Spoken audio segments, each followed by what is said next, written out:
And hello, everybody. It is Tom Chenault, and it is Adrian Chenault, and this is the Network Marketing and Leadership Show.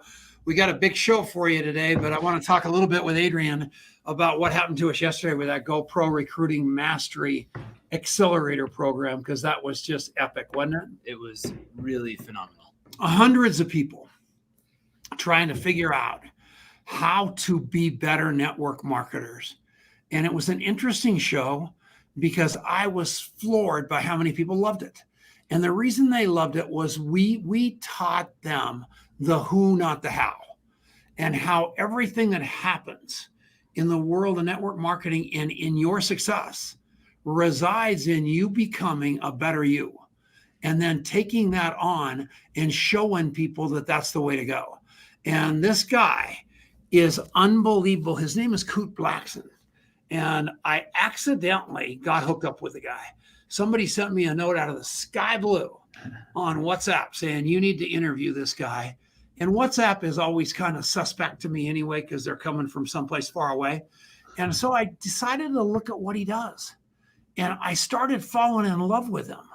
And then I find out he's written a couple of epic books, and the story of his survival is something beyond belief.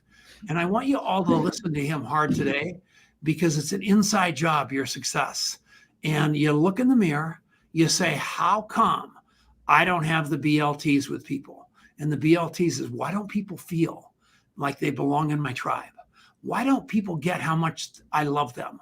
Why don't people trust me? And why don't people feel safe with me? Because if all four of those are present, I am telling you, everybody's with you for the long haul, no matter what you're doing. It is literally a dangerous weapon that this guy has mastered. So you're going to fall in love with him. What do you think of him, Adrian? Couldn't agree more. You know, it's so cool when the right person shows up at the right time, and even more cool when it just kind of like inserts itself from God or the universe, and you're like, where did this guy even come from? And so I have really enjoyed getting to a feel for what Kute is all about. And so, Kute, welcome to the show. It's great to have you. Well, I have to tell you one more story because it's so funny. You will get to talk at some point. You're going to get to talk. Yeah, we're going to interview you. But everybody that's on the show, they always are very, very surprised that I don't ever send them questions or answers or anything, because I kind of let God drive this bus, which is what his book's a little bit all about. But I decided to do a lot of due diligence on him at the very beginning. And one of his podcasts was so great because he's talking away, and one of the questioners said something rotten to him. He goes, you know what? That just proves to me you never even read the book. And it was so cool that you had the guts to call him out that straight right out of the gate, because the guy was full of happy horse manure, and you had the guts to tell him that versus be this politically correct little wimp that most people are. So I want to thank you for that. And how you doing, Kute? It's great to be here, man. Guys, it's an honor. It's a privilege. I've been looking forward to this tremendously. Yeah. So tell us a story talk about your dad, talk about your life, talk about how you got to this great place, because you came from literally nowhere, unbelievable obstacles, and here you are. Yeah, I was born in Ghana, West Africa. My father's from Ghana. My mother's Japanese. I grew up in London. We had to flee Ghana in a political coup. My father was the spiritual advisor and teacher to the president of Ghana at the time. And so they killed him. My father happened to be in London. We couldn't go back. And so my mother and I were stuck in Ghana. We were smuggled out of the country, literally, to London, political asylum, stuck in London. And that's kind of where the journey began. And so for me, my first memories as a young boy, I always felt a deep calling to serve people, a deep connection to humanity. I felt people's pain and suffering so deeply that there was a deep sort of insatiable drive to try to alleviate the suffering of humanity in some way. And my first memories, just so people get a context, my first memories too was being around age 7, age 8. I saw a crippled woman crawling on the floor. She picks up the sand, and this man walks on. My father picks up the sand, she's crippled, wipes on her face and stands up. And so week after week, I grew up in this environment of, you could say, spirituality, of miracles. And for me, it was normal. I didn't think this was anything strange. And this was my life. Age 8, My father had 300 churches in Ghana, West Africa, a huge church in London. Very spiritual man, but age 8, I was thrown in front of an audience of about 4,000 to 5,000 people, and my father said, speak, and that began my speaking career. Age 14, I was ordained as a minister. Given the mandate to take over my father's entire operation, I was the successor to and the heir to his empire, spiritual empire, so to speak. But I knew that that wasn't my path. At 14, when it was announced, my heart sank. You know, the feeling of my entire life has been planned out for me by my father, by the community, by everyone else, all of these expectations. But everything in my heart felt that this was not my path. And I didn't have the guts. I didn't have the courage to own my truth at 14. My fear was, if I dared to be who I was, if I dared to be myself, if I dared to speak my truth to my father, who I love very much, I would lose his love. I'd be an outcast. I'd be alone. And so I said nothing for 4 years, and it took me about 4 years to muster up the courage. As I looked into my future, I saw that I could be successful by everyone's standards. You know, the fame, the money, the fortune. But if I didn't have myself, if I didn't have my truth, if I didn't have my heart, if I didn't have my authenticity, then what do I have? And if I lie about who I am to get love and validation from my father and anyone else, then I'm going to have to lie for the rest of my life. And I projected into my future, and I saw age 20, age 30, age 40, like my soul dying. And then I felt this at 18, I felt this calling, you know, I felt this calling to come to the US. All of the self-help books. And as a young kid, I started reading, you know, age 12, age 13, Tony Robbins, Jim Rohn, Zig Ziglar, Brian Tracy, Mark Victor Hansen, Deepak Chopra, all of these sort of motivational giants. And these were my Michael Jordans, and they all happened to live in Southern California. And so I figured this was the Mecca, and I wanted to go into this field and inspire people. This was a dream and vision. And when I had the conversation with my father, told him, I'm not taking over. I felt this deep calling in my soul to come to the US, to come to America, to come to Los Angeles, and I dared to follow that, and left everything behind. Told my father. We didn't speak for approximately 2 years, and followed my dream.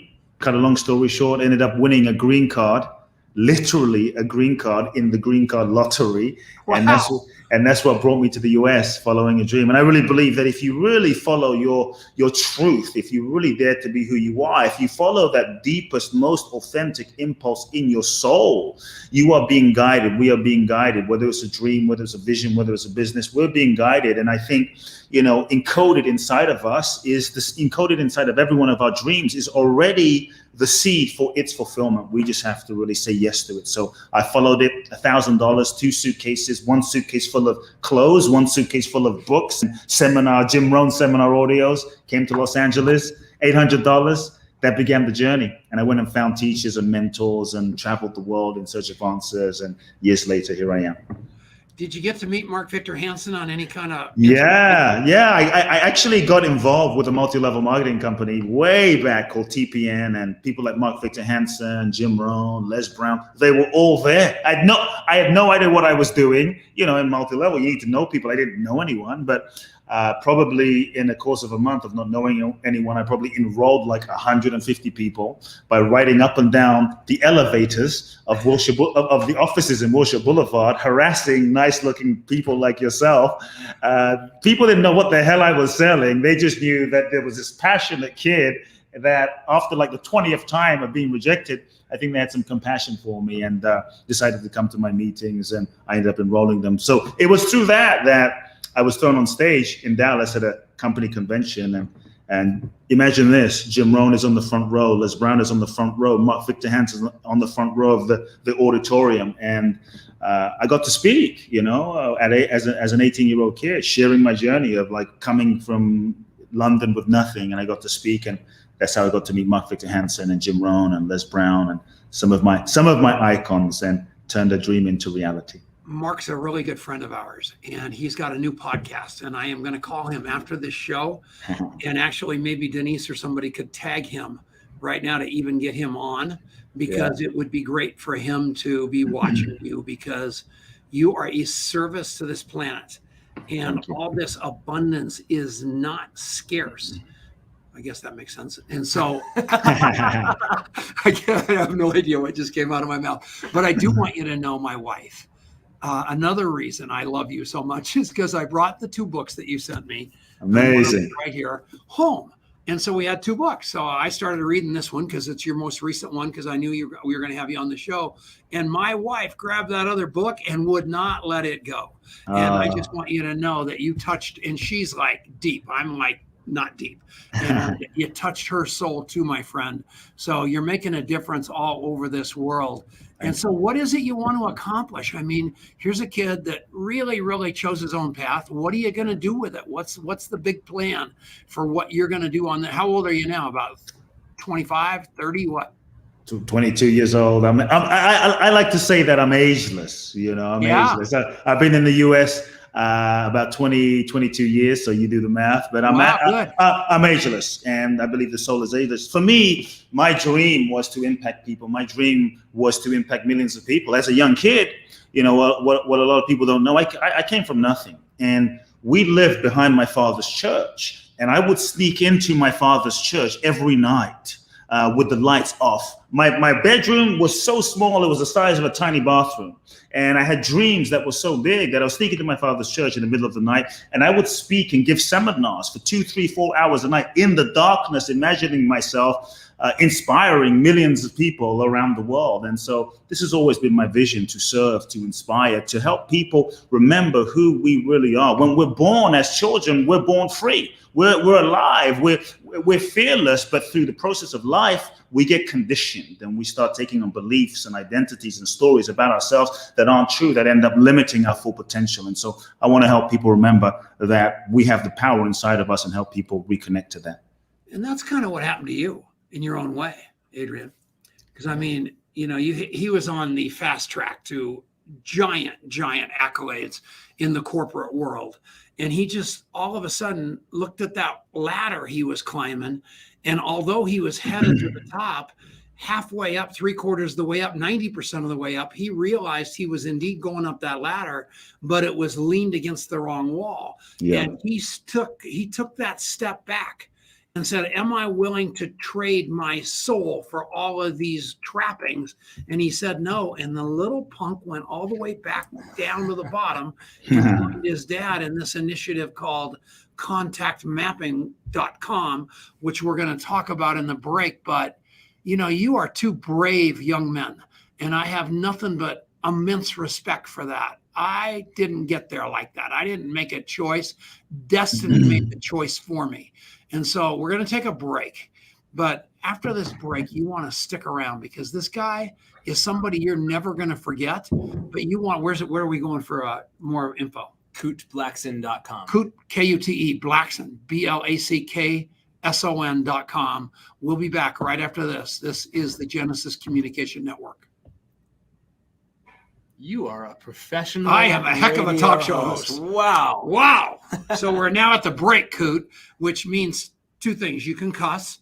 And we only have one sponsor on this show, which is Contact Mapping. Cool. Which my belief level in contact mapping was a 12 on a scale of 10 until this week. Wow. And it went up to a 20. Wow. And the result of that, the reason it happened was because of a guy named Paul Blanchard from Ogmandino, which I'm sure you're familiar with. Yes. And the habit finders, because he sent us a video where he recommended contact mapping to all those crazy habit finders people, and they are hitting us like unbelievable. And I'm just, to see the outside world discovering what he and Rick Manelius and Elizabeth Larson and Jason Kohler have built is unbelievable to me. So Adrian, take it away. Yeah, you talked about Paul and Habit Finder, and so this company called Habit Finder is sort of the trustee of the Ogmandino family, all of their assets and all these things, and they're the steward of carrying that message forward. And what they realized is that they needed to take the scrolls and all the amazing stuff that Ogmandino did, but they needed to move people into the place of not just reading and appreciating this stuff, but like really living it into their lives. And so they developed this assessment that's really cool. And if you go to habitfinder.com, just a plug for those guys, because they're awesome. You can take this thing for free. It's called the Unpersonality Test. And it really is. It's not like anything I've ever done before. But what was so cool is that we connected with them, and there was this moment of realization that what needed to happen was that they were helping people to understand where their blockages were. And so much of the blockage is internal, but a lot of the blockage as well is that you don't have something that is enabling you to live into who you want to be, that you want, you have this desire to live through relationship, to live through contribution. And we offer the tools and the resources to help people to do that with contact mapping. And so we've been partnering together. It's been really powerful, and it's turning into this sort of match made in heaven, and we're having a lot of fun with it. And Kute, you will agree that the power of human connection is like the opposite of addiction. And people don't understand that. And I stole that quote from, by the way, from this book right here called Who Not How. That's not my quote, but you definitely need to read this book too. And it will tell you everything that Kute is all about. And The Magic of Surrender is an epic read for you, because it goes into what it means to be a human being and the importance of surrender. And we're not going to talk about that in this next segment. We're going to talk in the segment after that, because the guy is a beast, and you'll understand that this is the only answer. And that's what we want for you. But between here and there, during the contact mapping commercial, we sent you the link for the free habit finder survey interview. What is it? Yeah, the assessment. So yeah, if you go to contactmapping.com/HF, and Jason, maybe you can throw that up on the screen, you can take that assessment totally for free. And it's really cool. And if you do that, and you're interested, drop me a comment and just say session, and I will invite you, because Paul's going to come and speak to us on Monday and talk. Yeah. I didn't know that. And so to our community. So anyway, so super excited about that. Contactmapping.com/HF. So go check that out. And we're going to come back from the break. And we're back. Welcome to Genesis Communication Network. I am happy that you're still with us.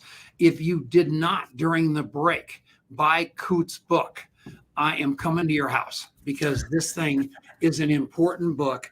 It's called The Magic of Surrender, and you want to get it. Magic of Surrender at KuteBlackson.com. And the reason I'm enunciating so much is because the people on Genesis Communication Network are listening on the radio, so they can't see the book on the screen. So that was the tip from Todd. So I wanted you to all buy this thing, because I'm telling you what? No, I want to ask a question. If it's good enough for my wife, it's good enough for you. And she loved it, so therefore you should ask the question. I'm so intrigued by, number one, how young you were when this happened, getting ordained at 14, having this sort of period of looking forward into your life. What do you think? That's a pretty insightful thing for a 14-year-old young man to have discerned, to look into the future and realize that you couldn't go down that path. What do you think gave you access to that level of like self-understanding at such a young age? I don't know if it was anything special other than when it was announced, my father announced to his entire congregation, my son is taking over. Something in my heart, in my soul, that was beyond my mind, beyond my logic, something just didn't feel right. It was my gut. It was my intuition. It was a deeper feeling. And I think so many of us as human beings, we feel this misalignment inside of us. We all have access to it. We feel it in the body. We feel it in our heart. We feel like something's off. Something's not quite right. Something's not quite in integrity, but we ignore it.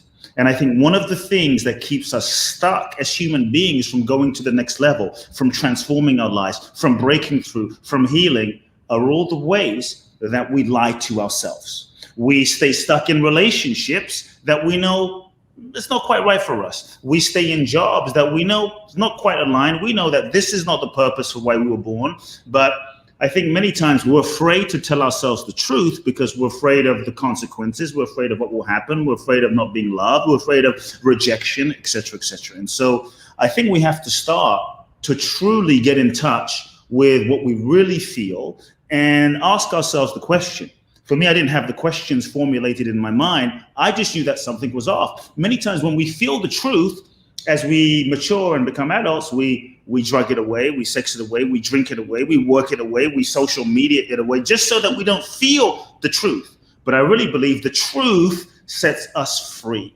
And sometimes people might say to me, well, how do I know that I'm lying to myself if I'm lying to myself? Usually a couple of ways. Number one, it might manifest, the misalignment, the out of integrity might manifest in your life as some physical ailment, like backache, neck ache, shoulder, eye ache, shoulder ache. It will manifest as a physical thing. It might manifest as a dis-ease if if you're telling yourself lies and living out of integrity and suppressing your truth consistently. It may manifest as a dis-ease. It might manifest in that you will feel some emotional discord, depression, resentment. You might feel physically tired, because this is another sign. You might even attract people in your life or manifest people in your life that project, that act out the internal anger, frustration of you not living in alignment. Rather than you owning it, you attract people that reflected and acted out for you in your life. They're kind of acting out your unconscious. And so I think the place to begin, that I wasn't consciously aware of when I was a kid, but I started to become aware of as I grew older, was ask yourself these questions. Number one, what lies am I telling myself? Just begin to ask without judgment, without trying to fix it. What lies am I telling myself? Number two, what am I pretending to not know? Because in so many ways, we keep ourselves stuck because we play this game of, I'm confused. I'm not sure. I don't know what's right for me. I don't know if this relationship is right. I don't know what my purpose is, when deep down, there's a part of us that knows. Sometimes there's a fear of owning our truth because we're afraid that we'll no longer have anyone to blame. So long as we don't know, we're confused. We always have someone to blame for why we're not successful, for why we're not happy, for why we're not making or creating the results we want. And so I think, ask yourself, what am I pretending to not know? Give up the game of confusion and really feel and sit with the third question. What are the lies I'm telling myself costing me? What is it costing? Oh my gosh. That's a place to begin. True. Yeah. And so it just felt off when I was a kid. It just felt off. And I looked into my future and I saw that I could be successful by everyone's standards, the world standards. But if I didn't have myself, what do I have? And I let myself feel. So feel the pain of the misalignment. Don't distract from it. Don't deny it. Feel it. And let that pain move you forward. Let that pain motivate you to take different actions. Okay, we're going to take a break. This was a short segment, but man, I'm sorry, Adrian about killed me when I just went, oh my gosh, because he knows something that you guys, none of you know. And that's a little bit of a lie that I've been telling myself. And so I'm literally sick that I had to come to grips with last week that has been owning me for over a month. And what's so vivid is how right Kute is. So if you're telling yourself a lie or you're covering something up, or if you're ashamed or you're guilty or anything like that, and it's owning you, don't let it. We'll be back right after this. Stick around. That was hilarious. That was. I'm serious. That was like my conscience coming out of my mouth. And Adrian looked at me like, what the heck did you interrupt him for? Yeah, that was too cute. All right. So here's the deal. This is a sad day at this radio show, and it's a good day on another side. Marianne Niehaus has run this show for the last 7 years, and she's been our executive producer. She's been this rock star for the last 7 years. And she decided to move on from us, not because of any kind of fight or anything like that. She just is going to really, really, really spread her wings in the world. She's got the time and she's got the money to do it. And she's going to go out there and change the world in her own way. And we are all about it, but we're very, very sad because she was a very big part of what we do. But we got this guy named Andrew Siv, who is now is it Siv or Siv? We should probably know the answer to that question. I know, we got to learn his name. But anyway, we'll know that by your 1 year anniversary, Andrew. But at the end of the day, we got this new guy coming in, and he's like Jason Kohler's right-hand man. And so we've got a really, really good team here. And we welcome Andrew, and we're weeping about Marianne. And I just want to say that. So yeah, that's it. I had to call her 20 minutes before the show, and I thought I'm sure she was just waiting, saying, "Oh, she's so happy. She's watching now. You know it." Sure she is. So Marianne, if you're watching, we love you, and if you're not watching, we hate you. Yeah. Exactly right. All right, Kute, you move to Los Angeles or Southern California. You don't know anyone, and you have to figure out a way to cultivate connection and find your way. What did you learn about human connection in that process? I knew no one, literally not one person. The most important thing I began to learn was that you have to care about people first. You have to care about people as human beings. That was a foundational thing. Like I had this, I got involved in multi-level marketing at 18, 19 years old. And I wanted to sell this product, but I realized it was about the connection, the human connection. People wanted to feel cared about. And when they felt cared about as human beings, then they cared to listen to what I had to say. And that was an epiphany for me, because it went from no one's listening to me, I got this great thing, to, wow, let me just connect with you as a human being. And that was a light bulb went off as a young man. That's amazing. So do you remember, was there a moment where that light bulb really went off for you that you remember in your journey? Yeah, I don't know if there was one moment, but I just, I would ride the elevators up and down Wilshire Boulevard in offices, and just harass people like you guys. We're not like us. We're the opposite of that. But just like nice looking guys, like I harass you. I got this thing, I got this thing, I got this thing, I got this project, I got this thing, and people would reject me. And you know what?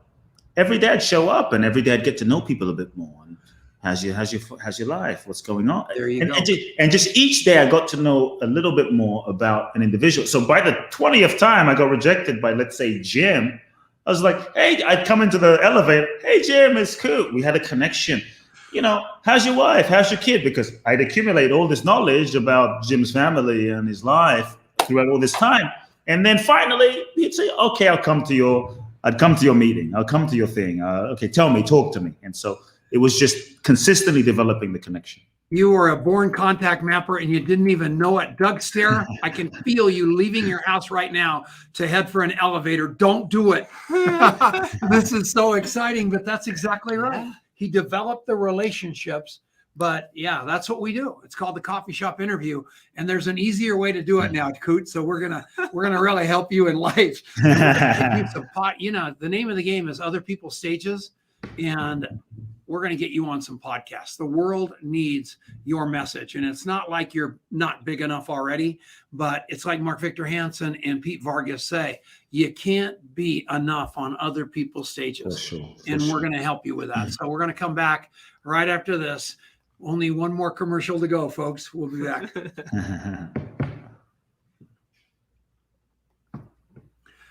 And we're back. It's the Network Marketing Leadership Show with Adrian Chenault and my buddy, my new friend, Kute Blackson. And I want you to buy his book with every fiber of my body. It's going to make you a better person. The guy is disarmingly honest, and it is so refreshing. And you can't feel any agenda out of the guy, which is even more beautiful because there's no sales going on here. It's enrollment, and he wants you to become a better human being. So take it away, Adrian. I had a thought, but I can't remember what it was. Surrender. I wanted to understand talk about this book more. Talk about why you wrote it, what it's about, and why people need to buy it. This was not the book that I thought I was going to write, guys. I had an idea of the book I thought would sell, the book I thought would be New York Times bestseller, the book I thought people wanted. And so I had all of these ideas one day on a board, on a mapping on a board. And one day, literally, it was like the soul of the book just dropped. And I realized all of the things I thought the book was about, the essence, the common denominator was surrender. The book was inspired because in 2016, my mother was diagnosed with stomach cancer. The woman I loved the most, the woman she raised me literally single-handedly. It was a complete shock, but I'm very blessed that I got to spend an entire year flying back and forth from LA, privileged actually, flying back and forth to take care of her, to be with her for days or weeks at a time. And I'll never forget when the doctor said, you're going to die. There's nothing else we can do for you. I looked at my mother and I asked her, this is where I think the genesis of the book was planted. I asked my mother, are you afraid? She said, no, I'm not afraid, because I know I'm not just this body, I'm a soul. And I said, what can I do for you to make the last days of your life, happy and safe and enjoyable? She said, there's nothing that I want. I said, so what can I do? She said, all I want is what God wants, is what life wants for me. And I realized in that moment that the key to her peace was she was totally surrendered to life, to whatever happened or whatever didn't happen. That was the key to her freedom. Then once she passed away, I started reflecting on her, on my father, on my life. All of the great ones, Jesus, Buddha, Bruce Lee, Muhammad Ali, Gandhi, Mother Teresa, Mandela, that the key to all of the great ones, that they surrendered themselves to a vision, to a mission, to their soul, to something bigger than themselves, to life. And life began to express through them and live them and manifest through them. They moved beyond their ego-based way of living to a soul, to an infinite way of living. And what life was able to do through them, because they were out of the way, was more than anything that they could have manifested on their own. We often think that surrender, it's a misconception. Surrender is weak. That if you surrender, you won't manifest your desires. You won't get what you want. You won't be happy. You're going to be a doormat. But I actually believe that to surrender is the most powerful thing that you can do. Just to clarify, what does surrender mean? Surrender is to let go of control. Surrender is to stop trying to manipulate and force life into your limited idea based on your ego, your limited idea of how you think life should be, to really let go of who you think you should be, the life you think you should be living, so that you can truly open to the magic that life has in store for you. And look where it led Mandela, look where it led Gandhi. I'm sure they didn't expect that the journey would lead them where it led them. But I think when we truly surrender and open ourselves to being lived by life, we move from an ego-based paradigm, which I think is an old model, even in personal development, which asks the question, what do I want? Which is the old goal-setting paradigm. What do I want? What do I want? What do I want? Many times we get what we think we want based on who we think we are, only to be dissatisfied. I invite people in surrender to ask the question, what is it? And this is the shift. What is it that life is seeking to express through me? What is it that life is seeking to manifest through me? What is the deepest impulse of what life wants to create and love and manifest through me? Then we tap into the total intelligence of the universe. Now we've gone beyond personal power to soul power. Now we've gone beyond ego power to the magic of surrender. And so I tell people, if you want magic in your life, you've got to surrender. You want more magic, you got to surrender. And so I'd invite people to think about, what is it you need to surrender and let go of? The next level of your life, the next level of your purpose, the next level of anything requires that you let go of the old. You can't manifest the new holding on to the old version of who you are. And I believe that when we let go of what is no longer aligned, then we create the space for more magic, more life, more blessings, more miracles to manifest in our lives. We've moved beyond personal power to soul power. Yes. Guys, that's where it lives. And I look at all the great things that ever happened in my life. I'm living in that little piece of pie called what Tom Chenault knows. That other piece of pie, much bigger, what Tom Chenault knows he doesn't know. But all the great things that have ever happened to me, including meeting my wife, all the incredible things that have happened, all happened in that big part of the pie called God's got it. Yet I spend my entire life trying to manipulate those two pieces of the pie like an idiot. Unbelievable, Kute. Thank you. Isn't that awesome? Yeah, it absolutely is. So this you had this moment of epiphany through the passing of your mother and reflecting on her life. Yeah. How, as you reflected on your own journey, where did you see surrender show up, and how do you see yourself sort of living into that mentality or that aspiration of surrender in your life today?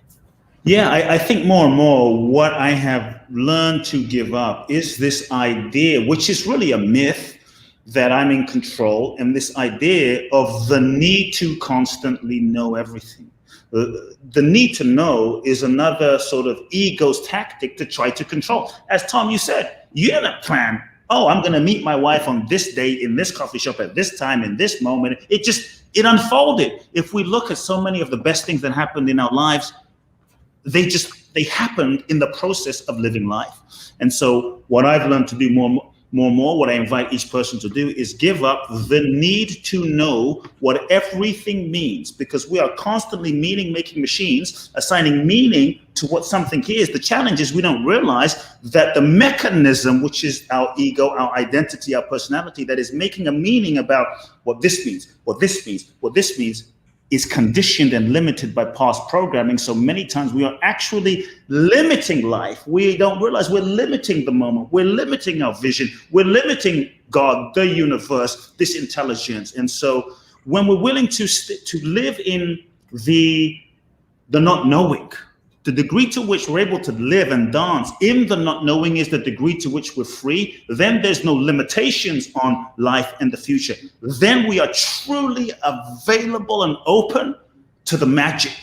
And it is beyond us. Life is beyond us. That's when we tap into an infinite stream. So for me, I've been really practicing over the years, giving up this idea, thinking I know anything. It's like, I don't know. Damn, that doesn't mean you sit on the couch and you don't exercise. That doesn't mean you sit on the couch and don't, put in your work. To me, part of surrender is you give 100%. You go in the direction that feels true. You go in the direction that feels authentic, deeply authentic. You surrender to your truth. You go into that direction, but you let go of any attachment to the outcome. Because sometimes not getting what you thought you wanted is actually the biggest blessing. There's so many times when I thought what I wanted was what I wanted, only to realize that, wow, thank God that relationship didn't work out. Thank God that job didn't work. Thank God that project didn't happen.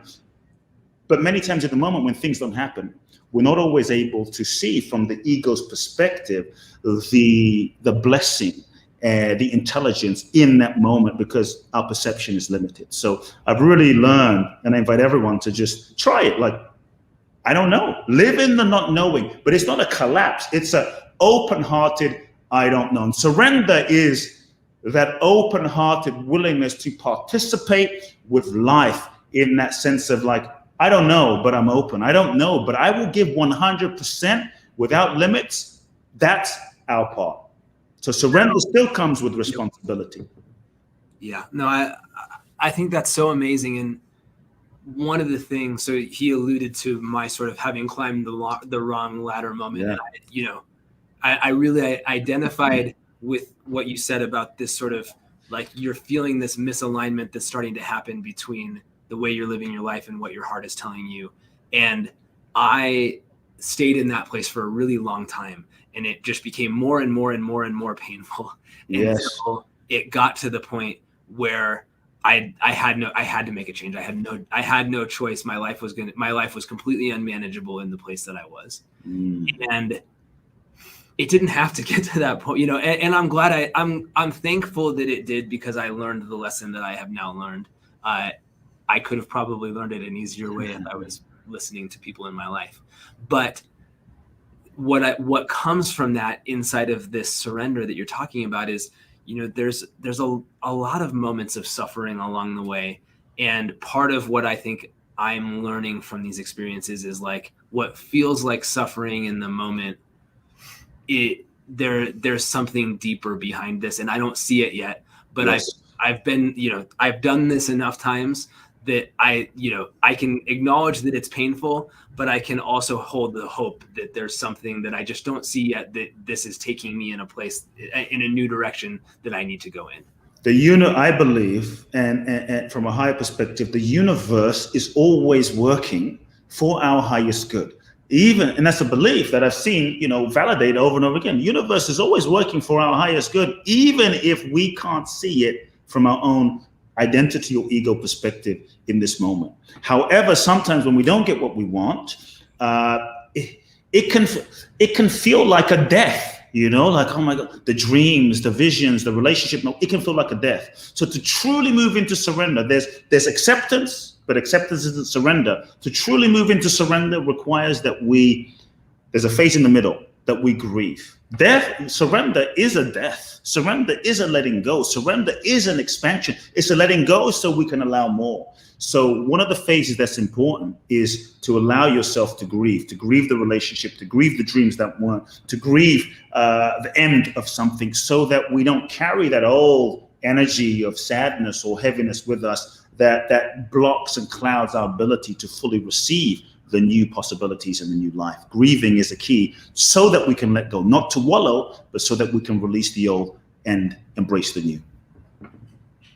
That's really profound. And there's, it's a whole person way of looking at it, right? Like you're not repressing something. No. You're not trying to control. You're sort of, the ego is sort of the white knuckles. And instead it's like, you're holding on to something that's tiny, when if you would open your hands, there's so much more out there. And so I think that's a really important lesson. We're about to take another break. So during the break, go to themagicofsurrender.com. That's where you can go and check out this amazing book from Kute Blackman. You can also go, or Blackson, sorry. You can also go to kuteblackson.com, Kute Blackson, SON.com.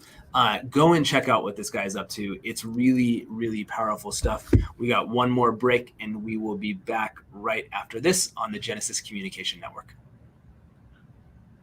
All right. That was amazing, Kute. So thank you so much. So here's one of the things that I've been curious about, because I was checking out a couple of podcasts that you have been on, and one of them was you were talking about surrender as it impacts relationships. And so talk about how does this concept of surrender show up in the way that you interact with others in the world around you, whether new relationships or relationships that you've had for many years, wherever you want to take it.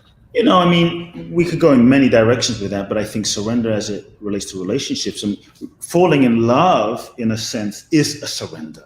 You're surrendering your sense of control, your identity, your sense of I'm separate and you're separate. So you're surrendering to a deeper level of oneness. And so that's a sort of spiritual level of surrender that's happening in relationship. But I think also in relationship, surrendering this idea of how we think the relationship should be, right? Or who we think the person should be. We often have all of these expectations that we project onto relationship as a way to keep ourselves safe, to control the person, to control the relationship, to stop ourselves from getting hurt, to get our needs met, to be loved, to be validated. And so I think what we have to surrender is our idea of how we think the relationship should be, who we think the person should be, so that we can open to the most authentic way of relating with another person.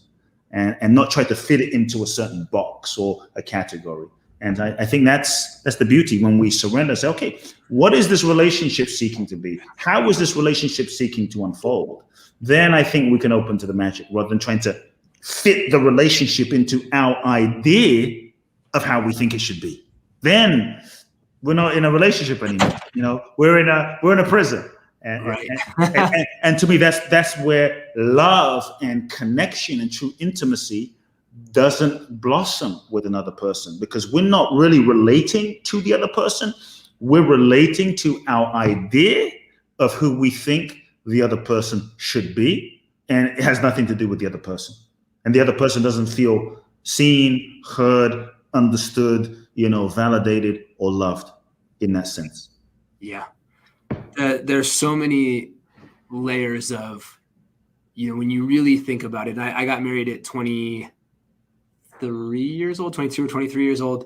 And wow. Thank God I was put together with somebody that we have really been able to grow up and grow into people that we, like it is deepened together, but it could have, that was hard, right? Like it easily could have been a different way. Yeah. But, you just realize that there's so much projection and so much like stuff that is not actually that other person that is interfering with your ability to truly be related with a spouse. Mm-hmm. And I think that shows up in all kinds of relationships, not just an intimate relationship, but just in the way that we relate to somebody else in business or in any sort of relationship. as you become more aware of these things, there's this increasing awareness that there's a story that you're projecting onto that person that isn't really who they are. Yeah. And one of the greatest gifts I think we can give another human being in relationship is to really see who they are, beyond their conditioning, beyond our projection. Because many times we don't see who people are. We see through our lens, through our projection, which is conditioned. So we think we're relating to another, but we're not. And so I think one of the greatest gifts we can give someone is just like to really see them. That's a blessing. Yeah. That's intimacy. Yes. All right, we're going to switch back to the main show. And we are back. You are listening to the Network Marketing Leadership Show with Adrian Chenault, Tom Chenault, and our amazing guest, Kute Blackson. This is our last segment. And if you are just joining the show, you really, really want to check out what Kute is up to. You can go find him at kuteblackson.com. So KUTEBLACKSON.com. You want to check out his most recent book, The Magic of Surrender. Phenomenal stuff. The people, I'm always interested in the people that endorse books. That's always, I think you really learn a lot. And there's, so many amazing people that have had such wonderful things to say about your work. But Martha Beck, Denise, my stepmom, Tom's wife, who's watching the show live, Denise has spent a lot of time with Martha Beck, and she is just amazing. And there are people that are very generous and that show up a lot on the back pages of books. Martha is not one of those people, and so for her to have endorsed what you're doing is a huge deal, Kute. So well done. Denise, love you. Thank you, Denise. You're a legend. She should have been here. She's 2 times as deep as Tom and I combined. So we'll have to have you back, and Denise can ask you some next level questions. But For sure. so you got the book out. You're out here spreading your message. What do you think is next for you, Kute? I'll be honest. I'll answer this really honestly. I used to have all of these ideas as to what I thought was next. And I have a sense, my vision is to reach millions of people. My vision is to inspire people to remember who they are on a mass level, speaking and teaching and seminars and, globally, for sure. But I'll also say that I surrendered how that should look. And my prayer more than anything, my meditation more than anything, I invite anyone to adopt this if they feel. More and more when I wake up in the morning, I really simply ask, universe, life, God, use me in the highest way possible. Use me in the highest way to serve humanity. And I don't always know what that would look like. It's interesting. I'm starting a supplement line. I'm starting all these ventures that honestly I had no idea that I'd be starting, but that's where the universe is moving me, in different ways. And so I think it's just I want to be of highest service to life as possible and to be used in the highest way possible. That's really my deepest intention. The details, are the details. Yeah. Wow, that's cool. So for our radio listeners, one look at Kute, and you probably want whatever supplements he. I was going to say, who would buy supplements from this guy? He looks like a. So that's really cool. So that's a pretty, certainly has some level of connection to what you're doing, but that's a pretty big step in a new direction. Where is that passion coming from for you? Yeah, there's a combination of supplements and there's real estate and just I feel like part of my path, the universe is expanding me into a real deep sort of business entrepreneurship direction. And part of the supplement journey was I love health. I've always been passionate about health. But being born in Ghana, when I was going back and forth to Ghana, once my mother passed away, I was literally going back to Ghana every 3 to 4 months to be with my father, who I wasn't that close to, but I just decided, I'm going to love this stubborn guy and, serve him and love him as a son. And I started to realize that there was such deep wisdom in Africa when it came to knowledge, when it came to culture, but also when it came to herbs. People would heal themselves. And so there was a kind of a vision that started to be downloaded that I wanted to I wanted to share some of this wisdom as a way of adding value to humanity in the West, is take some of the blessings of Africa. And many times Africa is not painted in the most positive light, you know? And I thought, wouldn't it be amazing to share the beauty and wisdom of the gifts of Africa with the world and add value? And so I started getting a vision. I felt being nudged to me from my mother on the other side. And so that's part of the path. But I really feel that I'm going to be expanding a lot in different ways and finding different ways to serve people at different levels. You know, some people come to my events, some people won't, but maybe they'll, you know, tap into supplements or this or that. And so there's many ways I want to touch people at different levels. And you're living down in Florida now? Yes, I'm living in Miami. That was another surprise. I had no idea, but I'm just following the flow. Universe took me to Miami. I was in LA 22 years. Wow. Well, this book's great, you guys. And the piece about his mom and the passing of his mom will bring you to your knees. So you want to buy this book, The Magic of Surrender. This guy is the real deal. We've loved having you on the show. I knew it was going to happen. We need to connect because I've got people that can help you. Thank you. And I know you can help us. And all we want to do is be around like-minded people trying to make a bigger difference. And I think you're going to notice if you watch the show that I didn't say much today, because these two guys are about 40 miles deeper than me. And that's what I want, because I came by Adrian's house the other day and I pull up in the driveway. He doesn't look up and he's got this glow about him that was unbelievable. And I finally got his attention as I was halfway up the driveway and I said, "What are you doing?" And he smiled at me with this sweet 5-year-old smile. And he said, "I'm praying, Dad." And that's what you guys remind me of twins. And it really, really made me happy that you've got that kind of relationship with a God of your understanding, just like he does. And I'm extremely proud of that for both of you. And thank you for being on the show, man. Thank you for having me. I'm really, really honored to thank you.